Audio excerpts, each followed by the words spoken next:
Hi there BookTube, this is Emma from Emma's Bookish Lifestyle and books are my bag. Yes, I went and got my Orla Keeley shopping bag. You can never have enough little handbag shoppers in your handbag.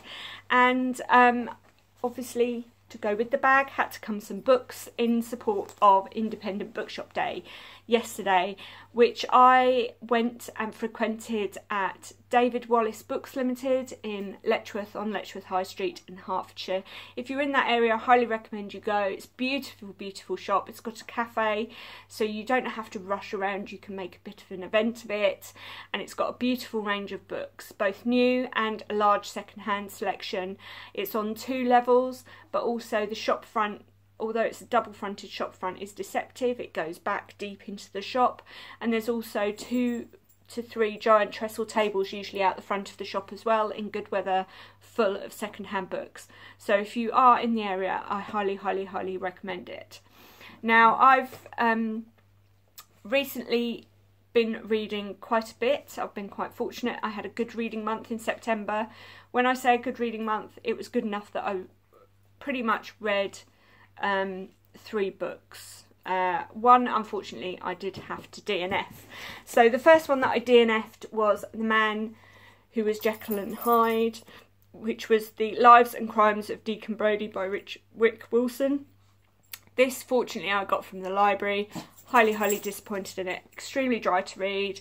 Everything was implied back to Robert Louis Stevenson, and it should have really been a story about Robert Louis Stevenson, and even then it was very, very dry. I didn't get it to be of much interest whatsoever.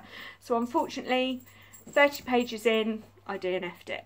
The next book I did read and complete was Death Note, the Black Edition Volume 2. This is the bind-up of Volumes 3 and 4 of this story. This is based on a young lad called Light Yagami, who is given some powers from a death spirit called a Shigami, and he is using that power to, in his opinion, right wrongs and set the world on a more positive path by killing dangerous criminals.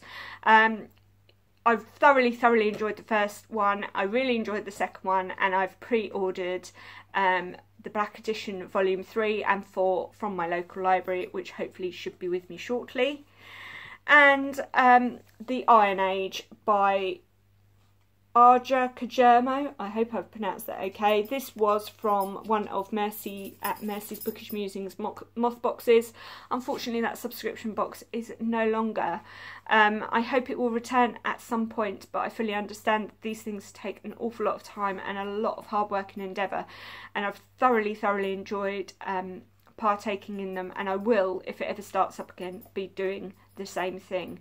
The selection of books that I've been given are not ones that I necessarily would have picked up off of first instinct by myself, and it's also exposed me to some really good new publishers, which is great. I did have a couple of problems with this though. This was only a 3-star read for me. Reason it was only a 3-star read, unfortunately, was I was very disappointed in the ending. I know it was a short story initially that got the publisher's interests, which meant that obviously it was published, but I do think that maybe the author or the publisher should have been given the opportunity to expand on the story. Sorry, I don't know why I put a smelly sock there. Expand on the story and kind of develop the ending a bit more. It finished off very abruptly. I think it kind of was trying to finish off in a magical realism kind of way, but I just felt unfulfilled at the end of the book. I really wished there was more to the ending, and that's one of my biggest bugbears. I do appreciate a short story, but I do like it when there is some kind of conclusion. I don't mind if it's a little bit open-ended so you can use your imagination, but I left that book with a lot of questions. I wanted to know what happened with the mother who was gaining her independence. I wanted to know what happened to the 2 younger brothers, and the young girl, and it just felt a little bit too open-ended for me. And what I'm currently reading at the moment is Sebastian Barry's Days Without End. Now, again, I struggled a little bit when I first got this book. partially because of the narration of Thomas McNulty. Felt a bit dry, a bit stilted, a bit quirky.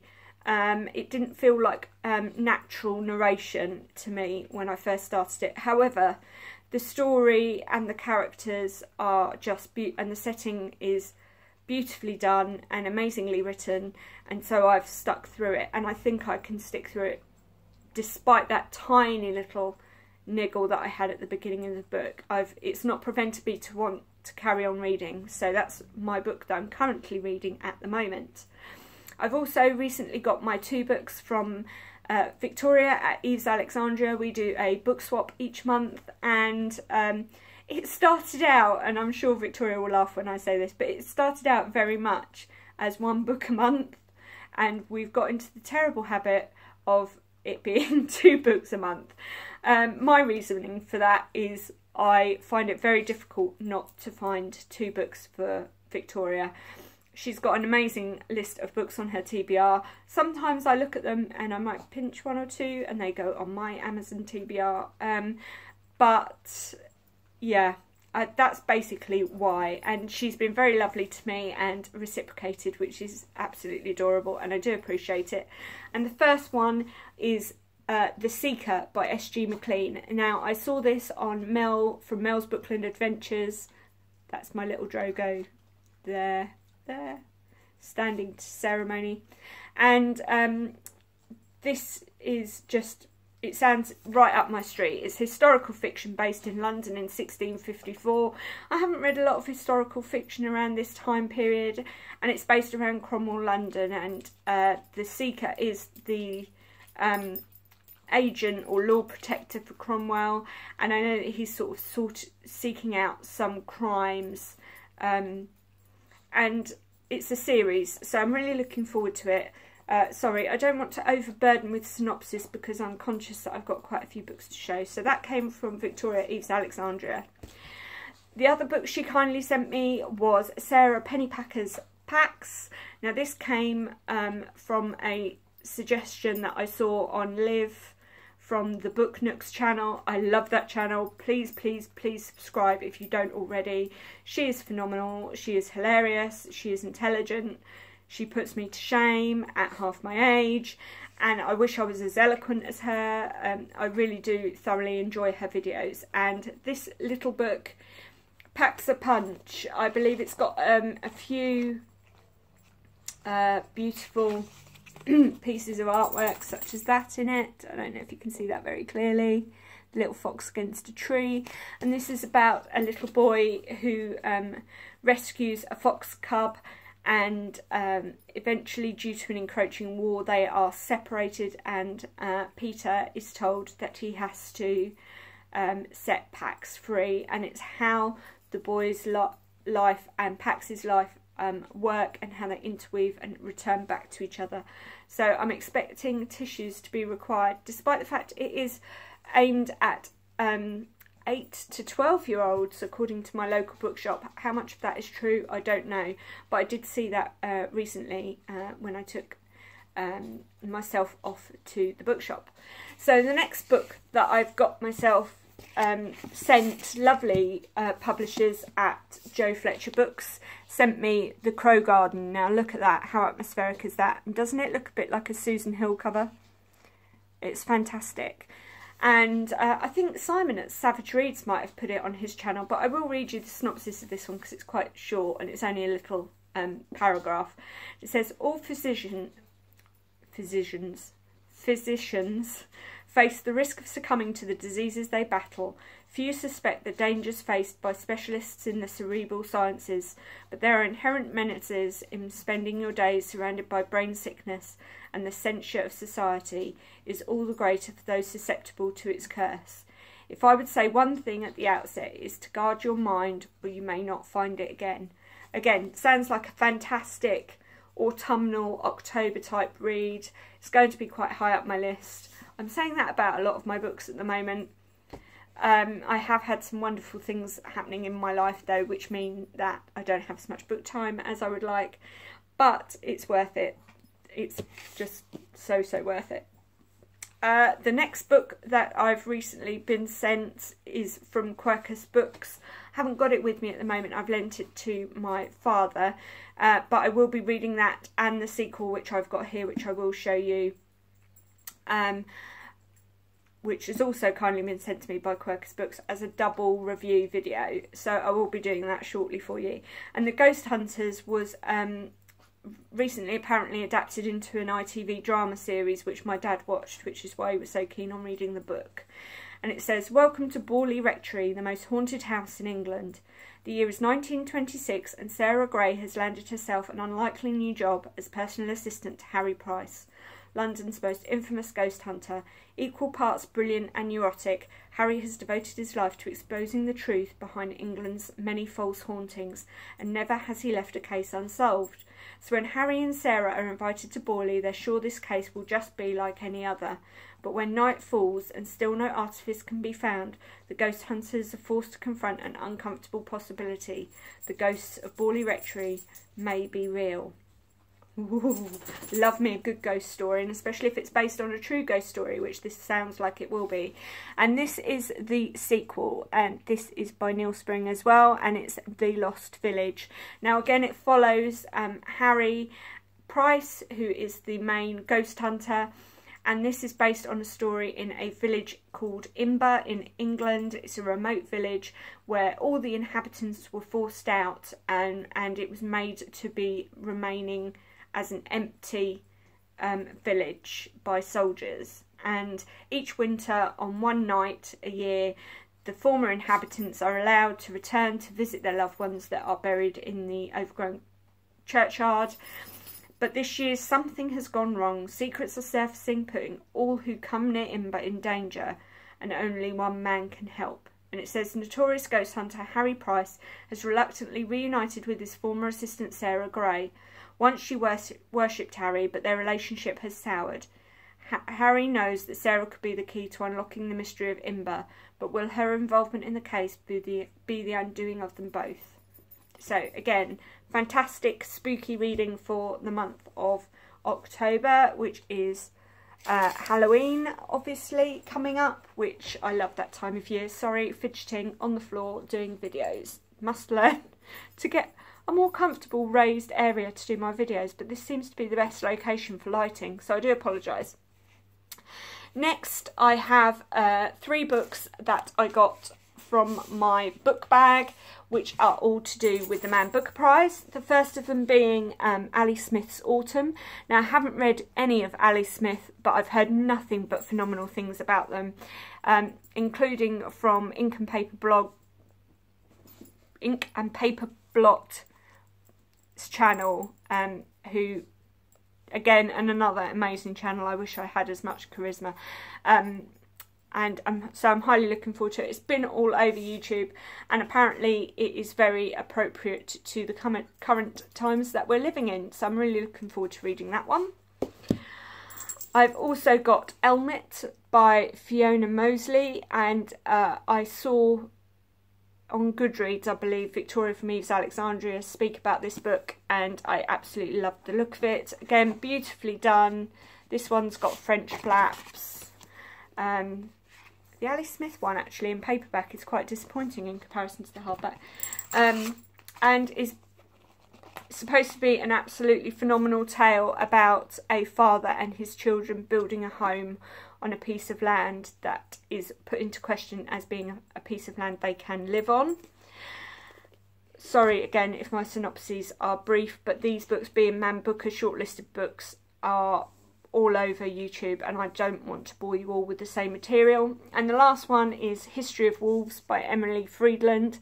Now, the reason that I was really drawn to this one as well, and I'm still drawn to some more from the shortlist, but I haven't had the opportunity to get them for myself, is because it's an isolated environment. She's living in a sort of the remnants of what I can gather is a cult, and a small family move in across a lake from them, and she kind of intimates herself into their lives and into their existence. So I'm really interested to see how that one works out. I then got this book, which I saw on David's channel, Wild Reads. Again, another amazing channel. I absolutely loved his recent couples video that he did with his partner. My partner's a reader, but he is an infrequent reader, shall we say. He doesn't really read very often. He does have books out from the library, but it takes him a lot longer than me to read. So to do that tag together would be a bit one-sided. So I've decided not to ask him and do it myself. But the one that David did with his partner, who is also equally as avid a reader as he, was really, really good. And this is Cousins by Sally Vickers. And again, this is a Penguin book. Beautiful book. Love the covers. Love the little bit of bling on some of the leaves that makes it kind of all autumnal. And this is basically a family tale that I can gather. And it says, Will Ty and his cousin Celie are kindred spirits who have grown up together, but their very closeness keeps them at a troubled distance until the night that Will recklessly embarks on a misadventure with devastating consequences. It's a tragedy that engulfs 3 generations of the Ty family, laying bare dangerous secrets that stretch as far back as the Second World War. It also opens up new wounds, leaving the Ty family with agonising questions about retribution for the days, months and years to come.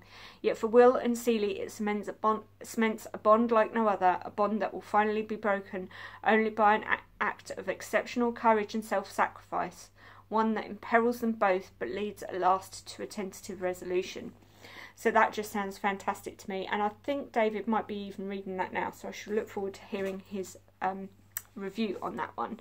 And while I was looking at that on the bookshelf, I noticed another book by Sally Vickers, which is The Cleaner of Chartreuse. Now again, love this amazing sort of blue cover, but it's got such an autumnal feel again with the falling leaves and the trees.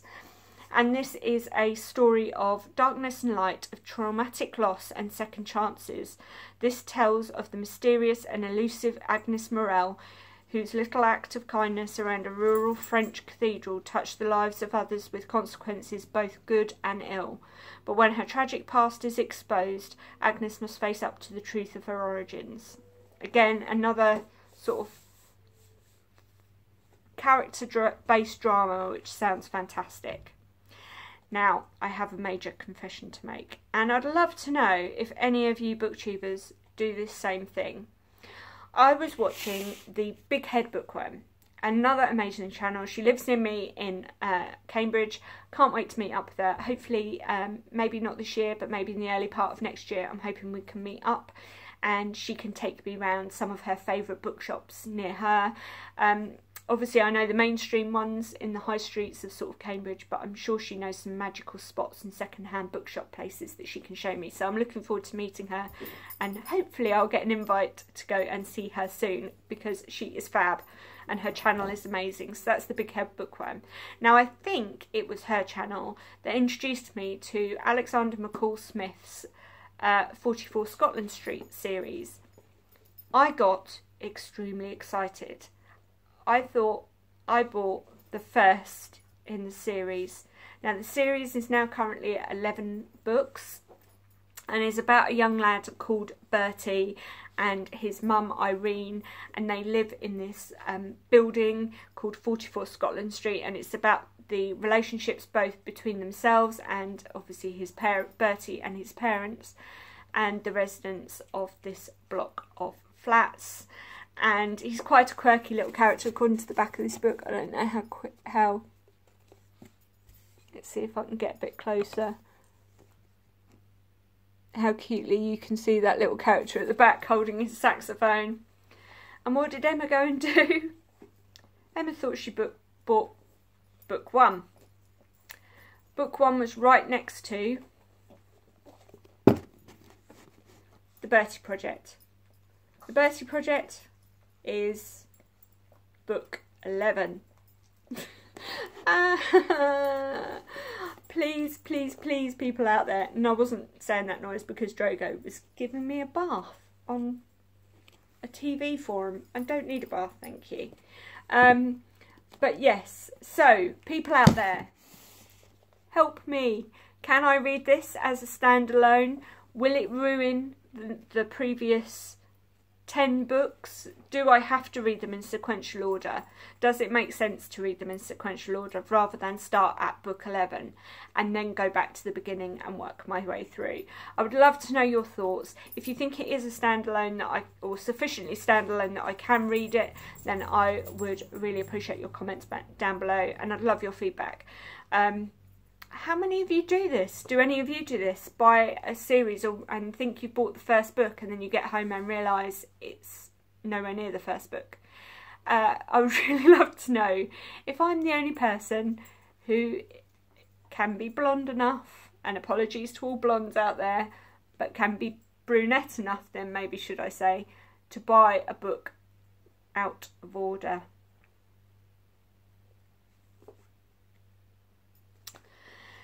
And I was so looking forward to that. I've been looking forward to it forever and ever and ever. And they literally, the 2 books were right next to each other on the shelf. Right next to each other, side by side, on the shelf. And I looked at it and I was so pleased that I'd finally found 44 Scotland Street, because I usually am able to find every other book apart from the first one in that series. And I went and got it, and psychologically I picked up the last book. Side by side, people. Crazy. Anyway, that's the way my life's going at the moment. That's the way my reading month and reading week has been progressing. I hope you're all well. I hope you're looking forward to Lauren and the Books autumnal reading night, which I believe is on the 22nd of October. I'm really looking forward to it. Nothing can beat a night with candles, snacks, my fake fire burning on the TV screen, courtesy of Amazon Fire, because I don't have a real fire, and my dogs and the snuggly blankets and my pillow, and just curling up and having a lovely few hours of hearing from people and what they're doing through Tinder? Not Tinder, Twitter. I don't want to hear what you're up to on Tinder. Sorry, I'm not going to edit that out, because even that is hilarious to me. I'm sure you're laughing your faces off.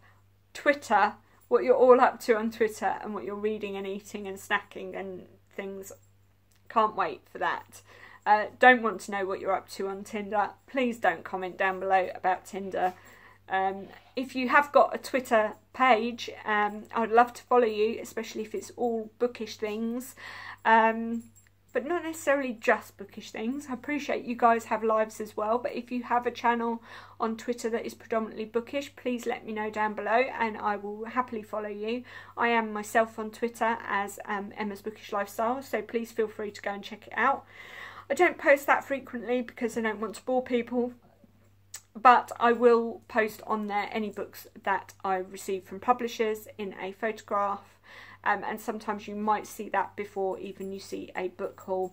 I am determined not to get any books between now and Christmas. That is my ban to myself.